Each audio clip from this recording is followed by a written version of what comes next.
नमस्कार साथियों, आप सभी का स्वागत है हमारे YouTube channel Navodaya learning point में। तो पिछली क्लास में हमने पढ़ा था डिविजिबिलिटी मेथड एंड भाजकता के नियम पढ़े थे। तो आज हम पढ़ने जा रहे हैं उसी का कुछ पार्ट आगे का। ठीक है, तो शुरू करेंगे आज हम इस पूर्ण संख्या से। पूर्ण संख्या क्या होती है? जो जीरो से शुरू होती है और अनंत तक चलती है। पिछली क्लास में हमने पढ़ा भी था चैप्टर नंबर 1 में। तो कुछ इसके फंडामेंटल ऑपरेशंस होते हैं, कौन कौन से होते हैं वो यहाँ देखें। ठीक है, हिंदी में कहेंगे आधारभूत संक्रियाएं। ठीक है, कौन कौन सी होती है? ठीक है, सबसे पहले हमारी है फंडामेंटल ऑपरेशन है क्रम विनिमय नियम, जिसको इंग्लिश में बोलते हैं कॉम्यूटेटिव लॉ। अभी कॉम्यूटेटिव लॉ क्या है आपको एग्जांपल से समझाएंगे, ध्यान से देखिए।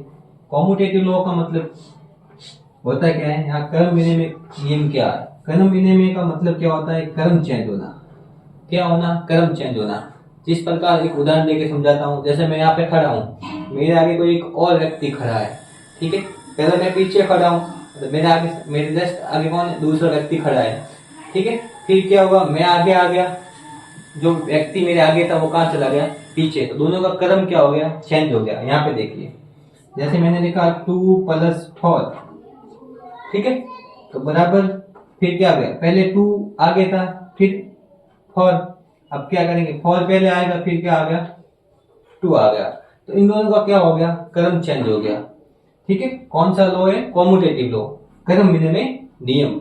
इसमें आपस में अदला बदली करते हैं। जैसे मान लो ये 3 है, फिर +6, तो क्या करेंगे? 6 पहले, फिर 3। तो दोनों क्या हो गए? दोनों के क्रम क्या हो गए? चेंज हो गए। ठीक है, इसको लिखिए, फिर अगला अपन को अगला लॉ लिखाएंगे। ठीक है, देखिए इसको।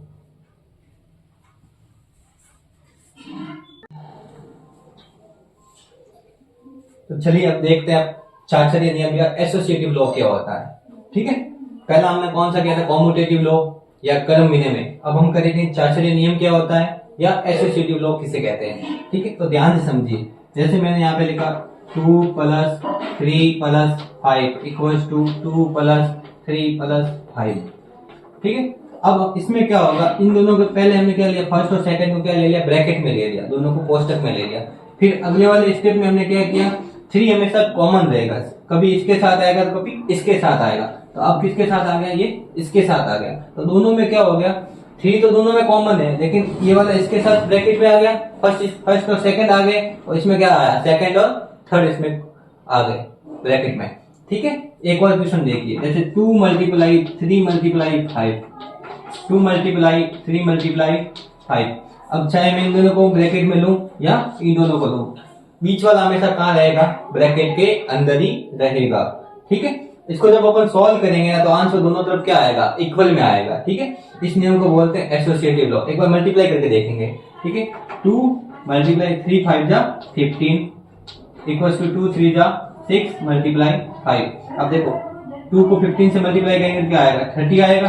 और इन दोनों को भी मल्टीप्लाई करेंगे तो क्या आएगा? मतलब इक्वल पार्ट में आएगा। ठीक है, यहां तक समझ में आया? तो अगला हम तीसरा नियम करेंगे। ठीक है, इसको एक बार आप नोट कर लीजिए। ठीक है, अच्छे से नोट कर लीजिए।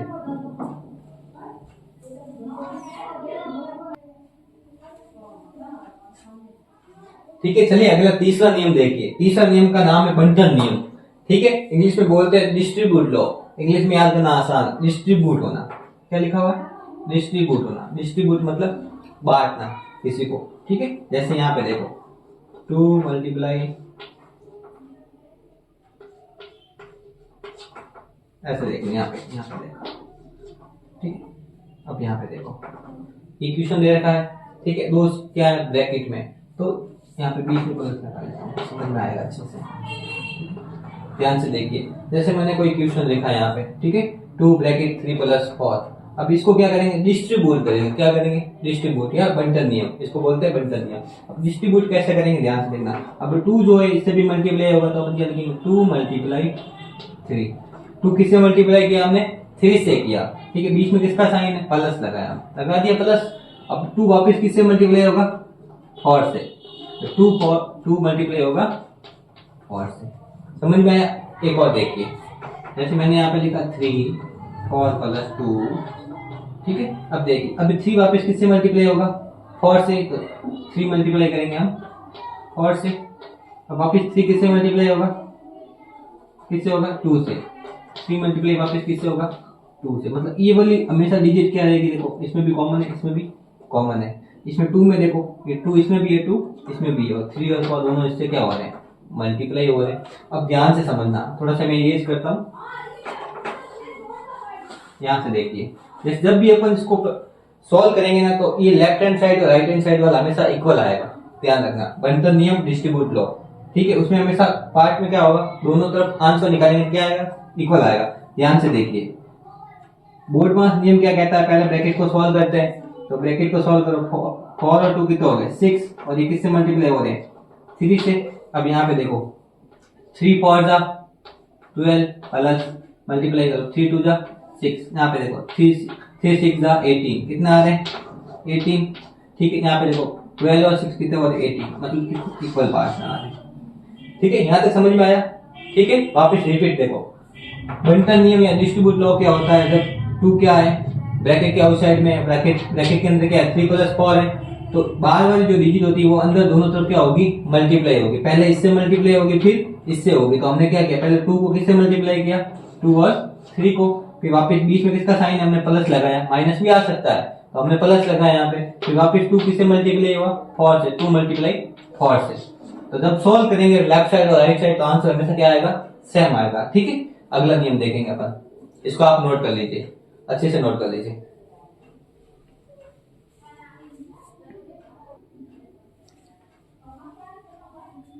तो चलिए अब आगे करेंगे हम शून्य के गुण या प्रॉपर्टीज ऑफ जीरोज, ठीक है। पिछली बार हमने क्या किया था, इससे पहले हमने किया था फंडामेंटल ऑपरेशन किया था, अब हम करेंगे शून्य के गुण या प्रॉपर्टीज ऑफ जीरो। जीरो की प्रॉपर्टीज क्या क्या होती है, तो सबसे पहले देखिए कोई भी डिजिट हो, जब इसको प्लस करेंगे जीरो के साथ तो हमेशा डिजिट क्या आती है वहां की सेम टू सेम आती है, ठीक है। साइन माइनस करेंगे फिर जीरो के साथ तो भी क्या आएगा डिजिट सेम टू सेम आएगी।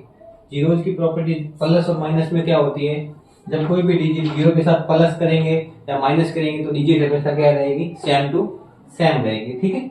और जब मल्टीप्लाई करेंगे, जब गुणा करेंगे अपन क्या करेंगे मल्टीप्लाई करेंगे, जीरो को किसी के साथ भी जब मल्टीप्लाई करेंगे तो हमेशा आंसर क्या आएगा जीरो आएगा। ध्यान से देखिए जैसे 2 3 और इसको किससे मल्टीप्लाई किया हमने जीरो से, तो आंसर क्या आएगा जीरो। जैसे 5 को हमने किससे मल्टीप्लाई किया जीरो से, तो क्या आंसर आएगा जीरो। वो कितनी भी बड़ी डिजिट हो, कितनी भी हो, अगर बीच में जीरो आ गया मल्टीप्लाई के अंदर तो हमेशा आंसर क्या आएगा जीरो आएगा, ठीक है। यहाँ तक समझ में आया। प्लस और माइनस करेंगे तो डिजिट हमेशा क्या रहेगी सेम रहेगी, जीरो की प्रॉपर्टी बता रहा हूँ, ठीक है। और जब मल्टीप्लाई करेंगे तो क्या आएगा जीरो आएगा, ठीक है। आगे देखिए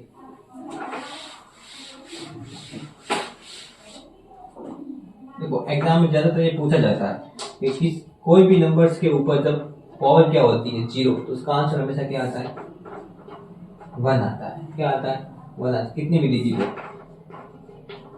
कितनी भी हो, ऊपर क्या आ गया पावर क्या आ गई या घात क्या आ गई जीरो, तो उसका आंसर हमेशा क्या होगा 1 होता है। कुछ सर बोलते हैं सर ये होता क्यों है, ठीक है, ये सॉल्व कैसे होता है, 1 ही क्यों आता है, इतनी बड़ी डिजिट के ऊपर जीरो है 1 ही क्यों आता है, ठीक है। तो चलिए आज मैं प्रूव करके दिखाऊंगा कि 1 क्यों आता है, ठीक है। स्कूल में काफी टीचर होते हैं जो बताते नहीं बच्चों को कि जीरो ऊपर जब जीरो हो या पावर जीरो हो तो हमेशा 1 क्यों आता है। तो 8th क्लास में कुछ फॉर्मूले होते हैं, ठीक है, जैसे a की पावर m और a की पावर n, तो हमेशा ये क्या है आधार है, या इसको बोलेंगे बेस। क्या है ये बेस, हिंदी में बोलते हैं आधार, ठीक है। दोनों क्या है बेस आधार, लिख देता हूं बेस, ठीक है। और ये क्या है पावर, m और n क्या है अपनी पावर, या हिंदी में बोलेंगे तो घात, ठीक है। मैं समझा रहा हूँ, एक फॉर्मूला होता है इस टाइप का, ठीक है। a की पावर m मल्टीप्लाई a की पावर n, तो इसका आंसर क्या आता है, जो बेस दे रखी है दोनों क्या है सेम है तो सेम टू सेम होते हैं। और मल्टीप्लाई में जब भी मल्टीप्लाई में दो आधार क्या होंगे सेम होंगे तो घातें हमेशा क्या होती है जुड़ती है, क्या होती है पावर क्या होती है जुड़ती है, तो m और प्लस में क्या करेंगे n करेंगे, ठीक है। तो एक क्वेश्चन करके दिखाता हूँ, जैसे 5 की पावर 3 है और मल्टीप्लाई किया 5 की पावर 2 है, या 5 की पावर में 7 ले लेता हूँ, ठीक है। अब देखना दोनों आधार कैसे हैं सेम टू सेम है, 5 और इधर भी 5 है, तो इसको अपन क्या रखेंगे, सेम टू सेम रखेंगे। तो हमने यहाँ पे क्या रखा, सेम टू सेम रखा। हमने यहाँ पे क्या रखा, सेम टू सेम रखा। मल्टीप्लाई का साइन है बीच में, तो दोनों पावर या दोनों ये जो घाते होगी वो आपस में क्या होगी, प्लस होगी। तो 3 और सेम दोनों को प्लस करेंगे तो कितना आंसर आएगा, 10 आएगा। ठीक है। तो उसी प्रकार एक और यहाँ पे देखिए, यहाँ पे थोड़ा सा लिखा लेता हूँ मैं। उसी प्रकार 8 में आते हैं, 8th क्लास में आते हैं। ठीक है। उसी प्रकार क्या होता है, जब भी कोई a की पावर माइनस में होती है तो जब भी ये डिवाइड में जाएगी तो ये किस में आ जाएगी, प्लस में आ जाएगी। किस में आ जाएगी, तो a की पावर मान लो 1 भी लिख सकता हूँ। ठीक है। तो किस में आ गई, प्लस में आ गई। जैसे मेरे पास 2 की पावर माइनस का 1 है, जब इसको मैं डिवाइड नीचे लिखूंगा तो क्या लिखूंगा, 2 की पावर 1/2 लिखूंगा। तो माइनस पावर किसी भी 1 होती है तो आंसर तो वही होता है। ठीक है। अब मान लो मैंने लिखा 5 की पावर माइनस का 3, तो इसको मैं डिवाइड में कैसे लिखता हूँ, 5 की पावर 3, तो प्लस में हुआ कि नहीं हुआ। ठीक है। माइनस की पावर जब भी डिवाइड में लिखेंगे तो प्लस में लिखेंगे, और प्लस वाले को वापस ऊपर भेजेंगे तो किस में जाएगी, माइनस में जाएगी। ठीक है। उसी प्रकार मैं प्रूव करने जा रहा था कि किसी के ऊपर पावर जब 0 होती है तो उसकी वैल्यू 1 क्यों होती है। तो यहाँ पे देखिए, मैं आज प्रूव करके दिखाऊंगा आपको। कोई भी डिजिट ले लीजिए मन पसंद। ठीक है। किसी के ऊपर भी लिख लेंगे। मान लो मैंने लिया 45, उसके ऊपर मैंने पावर लगाई 1 0। ठीक है। तो आंसर क्या आना चाहिए, 1। हम इसको सॉल्व करते हुए जाएंगे, आंसर क्या लाना है मेरे को, 1 लाना है। ठीक है। तो यहाँ पे देखिए, मैं लेफ्ट हैंड साइड वाला प्रूव करके दिखाऊंगा। ठीक है। अब देखो मेरे 0 है तो मैंने यहाँ पे लिखा 45 45, उसके लिखा घात कितनी लिखी। ठीक है। और मैंने यहाँ पे क्या लगाया, मल्टीप्लाई। यहाँ पर भी क्या लिखा मैंने, 45, और यहाँ पे क्या लिखा, प्लस। देखो ये वो वाला रूल लग रहा है, देखो दोनों 6 में। ठीक है। तो दोनों घाते क्या हो गए, जुड़ेगी। तब इन दोनों को जोड़ेंगे तो -1 और +1 क्या बनेगा, 0 बनेगा। ठीक है। यहाँ पे देखिए, जब दोनों मान लो ऐसे है, यहाँ पे देखो तो दोनों ये दोनों क्या है, आधार सेम है। घाते जोड़ेंगे, -1 और +1 जोड़ेंगे तो यहाँ पे क्या बन रहा है, 0 बन रहा है कि नहीं बन रहा है। तो मैंने इसको किस फॉर्म में लिखा, इस फॉर्म में लिखा। इसको किस फॉर्म में लिखा मैंने, इस फॉर्म में लिखा। 45 की पावर -1 और मल्टीप्लाई 45 की पावर 1। तो अब हम क्या करेंगे, इसको तो हम क्या रखेंगे, सेम टू सेम रखेंगे। जैसे मैंने 45 का पावर क्या रखा, 1। और जब इसको मैंने अभी थोड़ी देर पहले बताया था, कोई भी पावर हो, ठीक है, इसको डिवाइड में लिखेंगे तो किस में जाएगी, प्लस में जाएगी। उसी प्रकार ये किस में जाएगी, डिवाइड में लिखूंगा तो प्लस में जाएगी। यहाँ पे ऐसे देखो आप, जैसे इसको मैं डिवाइड में लिखूंगा तो किस में आएगी, ऐसे आएगी। ठीक है। पावर 1 का मतलब क्या होता है, सेम ही डिजिट होती है। ठीक है। तो इससे क्या कट गया, आंसर क्या है 1। तो 1 किसके बराबर है, 1। ये दोनों क्या हो गए, इक्वल हो गए। क्या हो गए, इक्वल हो गए। यहाँ तक समझ में आया। तो 8 में जब जाओगे तो आपको कुछ ये फॉर्मूलेज मिलेंगे। इसी बेसिस पे ये बना हुआ है कि 45 डिग्री, 45 के ऊपर पावर क्या हो, 0 हो तो हमेशा आंसर क्या आता है, 1। कोई भी डिजिट ले लो, इसके ऊपर पावर 0 होगी तो हमेशा आंसर क्या आएगा, 1 आएगा। यहाँ तक समझ में आया। चलिए इसको नोट कर लीजिए आप। ठीक है।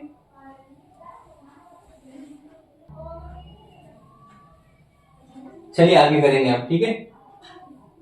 कुछ इंपॉर्टेंट पॉइंट बताऊंगा। जैसे कोई भी वैल्यू हो, ध्यान से देखिए, कोई भी अपने पास वैल्यू हो, ठीक है, और किसमें हो, माइनस के अंदर हो, उसके ऊपर अगर घात प्लस में आएगी, घात के ऊपर कोई भी डिजिट हो, ठीक है, तो उसका उत्तर माइनस में आएगा, प्लस में आएगा। कैसे पता करते हैं, ठीक है। अगर इसके ऊपर सम संख्या आ गई, सम संख्या इंग्लिश में लिख देता हूँ इवन नंबर, इवन नंबर। अगर कोई भी पावर क्या आ गई, इवन आ गई, और अंदर कैसी डिजिट है, माइनस में है, तो हमेशा आंसर किस में आएगा, प्लस में आएगा।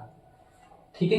अगर कोई भी, अब मान लिया हमें कोई भी डिजिट मैंने देखी, इसके ऊपर अगर क्या आ गई, विषम संख्या आ गई, क्या आ गई, विषम संख्या, या ओड नंबर आ गए, क्या आ गए, ओड नंबर, तो हमेशा आंसर किस में आएगा, माइनस में आएगा। उसकी क्वेश्चन करके दिखाता हूँ आपको। देखिए, जैसे मान लो यहाँ पे लिखा -2, मैंने यहाँ पे ले लिया 7, क्या ले ली, मान लो 3 ले लिए।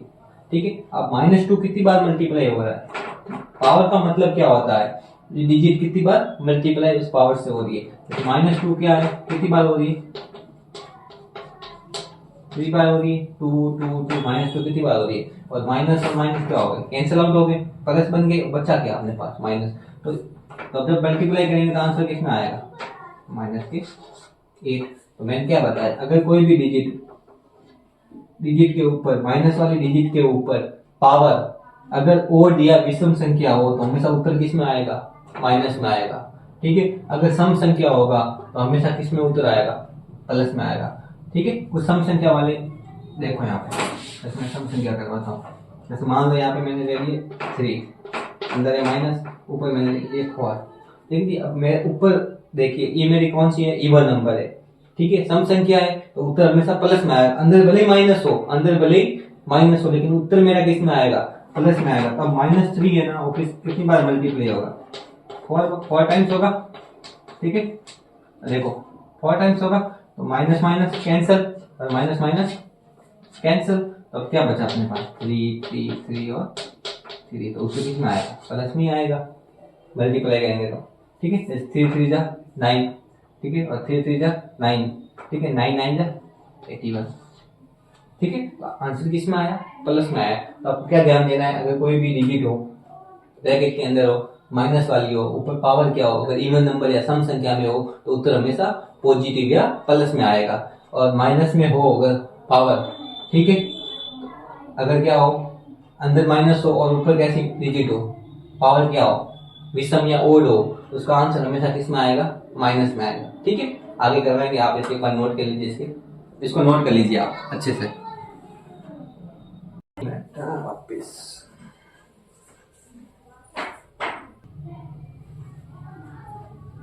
चलिए देखिए आगे, ठीक है।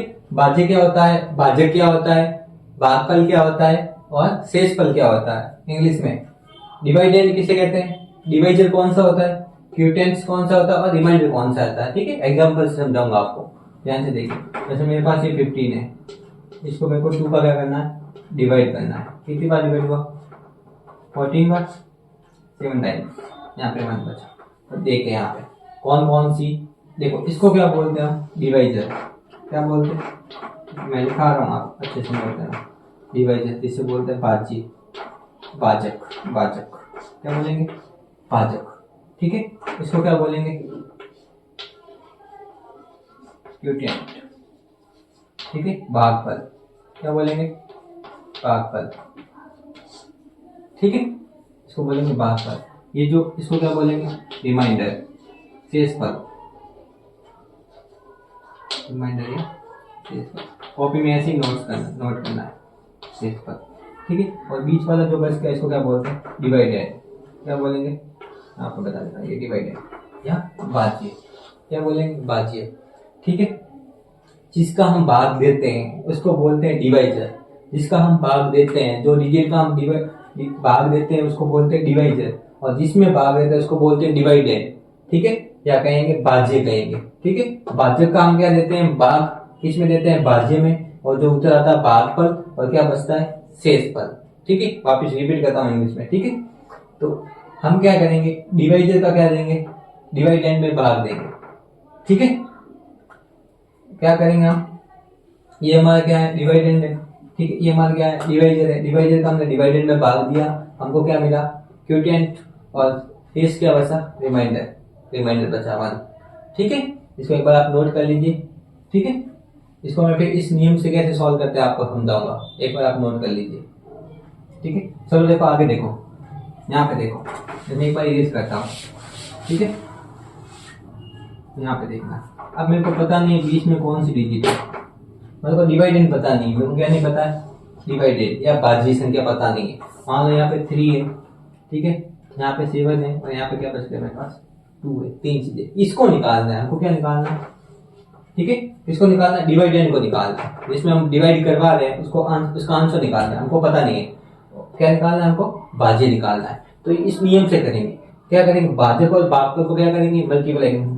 भाजक कौन सा, ये डिवाइजर, ये भागफल कौन सा, क्यूटेंट, दोनों को क्या करेंगे, मल्टीप्लाई करेंगे, और शेषफल को क्या करेंगे, प्लस कर देंगे, रिमाइंडर क्या करेंगे, प्लस। तो ध्यान से देखिए, 3 को हमने किससे मल्टीप्लाई किया, 7 को, 2 का हमने क्या दे दिया, 2 को हमने प्लस कर दिया, 3 7 जा 21, और प्लस में क्या आया 2, कितना बचा 23। तो आंसर कौन सा आएगा मेरे बीच में, 23। जैसे मैं इसको डिवाइड करूंगा 3 से, कितनी बार जाएगा, 7 टाइम्स 21 आएगा कि नहीं आएगा, और रिमाइंडर क्या बचा 2। ये हमने निकाला इस फॉर्मूले से। इक्वेशन वापस लेके आ, कंफ्यूज नहीं होना है, ठीक है। ध्यान से देखिए, यहाँ पे देखिए, ठीक है, यहाँ पे देखिए, जैसे मेरे पास यहाँ पे देखो, वापस इक्वेशन वापस समझा रहा हूँ। मेरे पास मान लो यहाँ पे 3, ये दिया हुआ नहीं है मान लो, ठीक है, यहाँ पे दिया हुआ 3, यहाँ पे दिया हुआ 5, यहाँ पे दिया हुआ 4, ठीक है। तो हम क्या करेंगे, इसको और इसको क्या करेंगे, मल्टीप्लाई करेंगे और इस डिजिट को क्या करेंगे, प्लस करेंगे, तो हमारे बीच वाली डिजिट आ जाएगी। यहाँ तक समझ में आया। इसको और इसको क्या करेंगे, मल्टीप्लाई करेंगे, ठीक है, और इसको क्या कर देंगे हम, प्लस कर देंगे, जिससे हमारा आंसर बीच वाला आ जाएगा। बीच वाले को क्या बोलते हैं, डिवाइडेंड या बोलते हैं भाज्य। तो हमने किस किस को मल्टीप्लाई कराया, भाजक और भागफल को, डिवाइजर और क्यूटेंट को, ठीक है। और किसको प्लस किया हमने, रिमाइंडर या शेषफल को प्लस किया, तब हमारा क्या आया, डिवाइडेंड आया, ठीक है। वापिस देखो 3 5 सीधा आंसर निकालना है, अपनी कैलकुलेशन पास करनी है। 3 5 जा 15, 15 और 4 कितने हो गए 19। तो यहाँ पे आंसर क्या आएगा मेरा 19 आएगा। क्या आएगा 19। एग्जाम में आपको ये दिया हुआ आएगा, ये भी दिया हुआ आएगा, ये भी दिया हुआ आएगा, 4 ऑप्शन होंगे, उसमें से अपन को ये आंसर निकालना है। इसको मल्टीप्लाई करके इसको क्या कर देंगे, प्लस कर देंगे, जिससे हमारी बीच वाली संख्या आ जाएगी।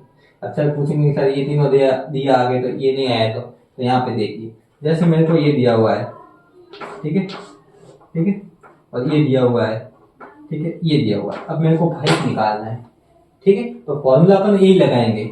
फॉर्मूला क्या लगेगा, ये यही लगाएंगे। मान लो यहाँ पे मेरे को कोई डिजिट नहीं पता, तो मैंने यहाँ पे मान दिया x। क्या मान दिया, x। ये कितना दिया हुआ है, ध्यान से देखिए, ये मेरे पास दिया हुआ है 19। बीच वाली डिजिट कहाँ लिखते हैं, हमेशा इधर लिखते हैं, इक्वल का साइन लगाते हैं, ठीक है। और भाजक क्या है 2, और मल्टीप्लाई में क्या हो रहा है अपने साथ x, और रिमाइंडर में क्या बच रहा है 4, ठीक है। और प्लस वाली डिजिट कहाँ जाएगी, माइनस में, तो 19 में से 4 क्या चले गए माइनस में, तो यहाँ पे मेरे पास क्या बचा 2x। 19 माइनस 4 कितना आया, 4 है क्या यहाँ पे, 1 मिनट होल्ड करना है, एक बार वापिस देखिए इसको, एक बार वापिस देखना। हमने यहाँ पे 2 नहीं, यहाँ पे 3 था, 3 लेंगे, क्या लेंगे 3 लेंगे, ठीक है। जैसे मेरे को ये डिजिट निकालनी है, यहाँ पे करूँगा मैं 3 लूँगा, ये हो जाएंगे मेरे पास 3x हो जाएंगे, ठीक है। तो 4 माइनस क्या हमारे पास क्या है 19, ठीक है। 19 माइनस 4 करेंगे क्या है 15, और ये दोनों मल्टीप्लाई, ये 3 कहाँ जाएगा इसके डिवाइड में, ठीक है। जब डिवाइड करेंगे तो कितना आया, x बराबर कितना आया 5। तो ये तो आ रहा है हमारा आंसर। यहाँ पे क्या आ रहा है, ये तो आ रहा है, आ रहा है कि नहीं आ रहा है, ठीक है। मान लो अपन को रिमाइंडर नहीं दे रखा है, ये दोनों दे रखे हैं और ये दे रखा है, तो कैसे करेंगे, ध्यान से समझिए वापिस, ठीक है। मान लो यहाँ पे मेरे को क्या नहीं दे रखा है, रिमाइंडर नहीं दे रखा है, ठीक है, ठीक है। ये मेरे को पता नहीं यहाँ पे कौन सी डिजिट है, ठीक है, ठीक है। ये मेरे को पता नहीं है इसका क्या आंसर होगा। तो मैंने क्या बताया, इन दोनों को मल्टीप्लाई करेंगे और इसको क्या करेंगे, माइनस करेंगे, तो आंसर क्या आएगा, इस पर आएगा। तो क्या करेंगे, 5 को किससे मल्टीप्लाई किया 4 से, और प्लस में क्या करेंगे, शेष पर मैंने प्लस लिख दिया, इक्वल में क्या है 23, ठीक है। इसको कितनी बार डिवाइड किया हमने 20, मल्टीप्लाई करेंगे कि 5 4 20, ठीक है। और 20 प्लस क्या आया r इक्वल में 23, ये कहाँ जाएगा माइनस में जाएगा, तो r बराबर क्या है रिमाइंडर 23 माइनस 20, तो r हमारा क्या आया, शेषफल क्या आया 3। तो यहाँ पे आंसर क्या आएगा, जब हम उसको पूरा डिवाइड कितनी बार जा रहा है 20 बार जा रहा है, पीछे क्या बचा शेष, ये नहीं तो बचा नहीं बचा, ठीक है। 3 रिमाइंडर क्या बचा 3 बचा, ठीक है। यहाँ तक समझ में आया। इसको क्या करना है, अपन कैसे भी कर सकते हैं, प्लस वाले को माइनस में भेज सकते हैं, ठीक है, और दोनों मल्टीप्लाई दोनों में इसको क्या भेज सकते हैं, डिवाइड में भेज सकते हैं, ठीक है। तो हम उसको इस नियम का यूज करके हम भाज्य भी निकाल सकते हैं, भाजक भी निकाल सकते हैं, भागफल भी निकाल सकते हैं, शेषफल भी निकाल सकते हैं, ठीक है, डिवाइडेंड भी निकाल सकते हैं, डिवाइजर, क्यूटेंट्स और रिमाइंडर, ठीक है। हमेशा जब भी ये क्वेश्चन इस टाइप का क्वेश्चन आएगा तो आपको 3 डिजिट दी आएगी, या ये तीनों आ जाए या कभी ये तीनों आ जाए, ठीक है, कभी ये आ जाए, ये निकालना पड़ सकता है, ठीक है। तो कोई भी डिजिट हमको दे देंगे, तीन डिजिट हमको मिलेगी, उसमें से एक निकालनी है। तो इस नियम से आप कोई भी क्वेश्चन को सॉल्व कर सकते हो डिवाइड वाले को, ठीक है। चलिए आगे करेंगे।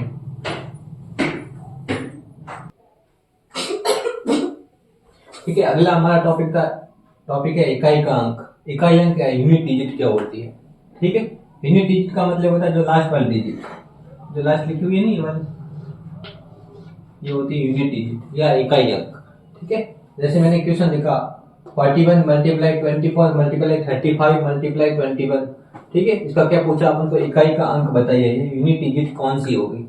जैसे मेरे पास ये ऑप्शन है, इसमें से आंसर है। ठीक है, तो देखिए यूनिट डिजिट कौन सी है, पीछे वाली, तो हम क्या करेंगे 1, इसकी कौन सी है 4, इसकी 5 और इसकी 1, इसको करेंगे मल्टीप्लाई। तो 1 4 जा 4, 4 5 जा 20, 20 को 1 से करेंगे तो क्या आएगा 20 आंसर आएगा। और 20 में इकाई का अंक कौन सा है 0, आंसर कौन सा होगा 0। ठीक है, एक और क्वेश्चन लेके देखेंगे।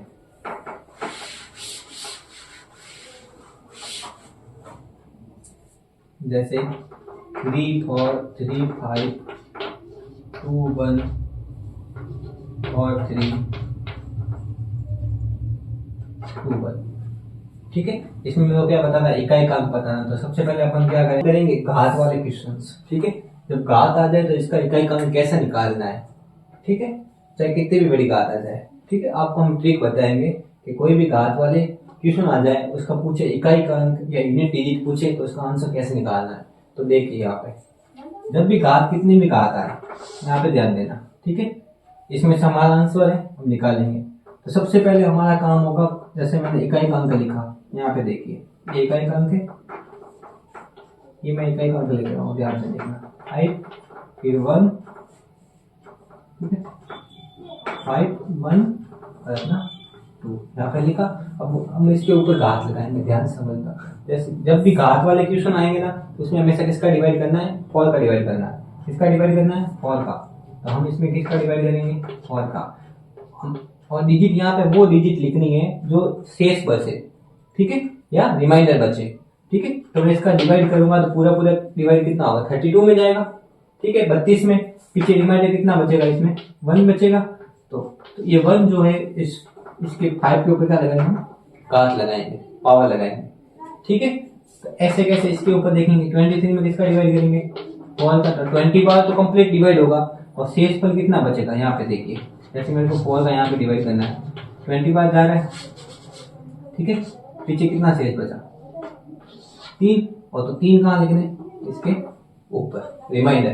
ठीक है, जैसे 41 में करेंगे 4 का डिवाइड करेंगे 10 बार जाएगा 40 में, पीछे रिमाइंडर कितना बचा 41 में कितना बचा, रिमाइंडर 1 बचा। तो रिमाइंडर क्या लगाएंगे, यहाँ पे 1 लगाएंगे। अब देखो 5 की पावर 1 कितनी होती है 5, और 1 को 3 बार मल्टीप्लाई करेंगे तो 1 ही आएगा, और 2 को 1 बार करेंगे तो 2 आएगा। 5 1 जा 5 और 5 2 जा 10, और 10 में यूनिट डिजिट कौन सी यहाँ पे 0, कौन सी यहाँ पे 0। आंसर इसमें से कौन सा आया 0। तो घात वाला समझ में आया, कितनी भी घात आ जाए तो हमको क्या करना है, उसमें 4 का क्या करना है डिवाइड करना है, 4 का क्या करना है डिवाइड करना है। ठीक है, और 4 का डिवाइड करने के बाद जो हमारा शेष पर ये रिमाइंडर बचेगा वो कहाँ पे लगानी है, इसके यूनिट डिजिट के पावर में। जो यूनिट डिजिट लिखी है उसके ऊपर जो घात है वो हमको लगानी है, जो भी रिमाइंडर बचेगा। ठीक है, यहाँ तक समझ में। अगला देखिए, कुछ मैं आपको शॉर्ट ट्रिक्स बता देता हूँ। ठीक है, यहाँ पे देखिए शॉर्ट ट्रिक्स देखिए।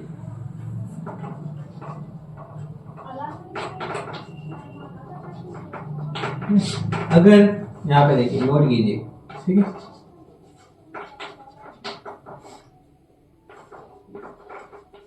इकाई के अंक पर इकाई अंक या यूनिट डिजिट, इकाई अंक या यूनिट डिजिट अगर 0 1 5 या 6, 0 1 5 और 6, अगर जिसके भी पीछे ये यूनिट डिजिट होगी उसका आंसर यही होगा, हमें सेम होगा। क्या आंसर होगा सेम। ठीक है, जैसे मेरे पास कोई क्वेश्चन आया 21, ठीक है, जैसे 26, ठीक है, जैसे मान लो यहाँ पे आ गया, ठीक है 41, ठीक है 31, आंसर क्या आएगा यही आएगा। आंसर यूनिट डिजिट क्या आएगी, सबकी 1 1 है तो 1 ही आएगी। वैसे दूसरा क्वेश्चन मेरे पास ऐसे आ गया, ठीक है, मान लो मैंने यहाँ पे लिखा 4, ऊपर पावर कितनी भी हो, ऊपर घात कितनी भी हो, कोई किसी से कोई लेना देना नहीं है। जैसे मान लो यहाँ पे मैंने 5 लगा दिया, अच्छा एक और मेरे पास यहाँ पे 35 के ऊपर घात कितनी भी हो, घात का कोई नहीं देखना है इसमें। जब ये डिजिट आपको दिख जाए ना तो घात में कुछ भी छेड़छाड़ी नहीं करनी है। ठीक है, जैसा है वैसा वैसा ही रखना है। देखो जैसे मैंने कहा यहाँ पे 45 के ऊपर कितनी भी बड़ी घात देखो, ठीक है, यहाँ तक मैंने डिजिट लिखी। तो मैंने क्या बताया, जिसके पीछे 0, 1, 5 या 6 इसमें से कोई भी डिजिट सेम सेम आ जाए तो आंसर हमेशा वो क्या आएगा, ये आएगा। क्या आएगा आंसर, आंसर हम क्या लिखेंगे 5। यहाँ तक समझ में आया। देखो थोड़ा सा और बताता हूँ, आप ही समझिए, डाउट नहीं रखना है, ठीक है। मैथ में कोई किसी चीज की डाउट नहीं होता है, मैथ में कोई डाउट नहीं होता। जैसे यहाँ पे देखिए, मैं एक और क्वेश्चन समझाता हूँ। 2 के ऊपर मैंने किसी भी घात, जैसे मैंने यहाँ पे लिखा 6, घात लगा दी 41, इतनी बड़ी घात लगा दी, घात को नहीं देखना, ठीक है।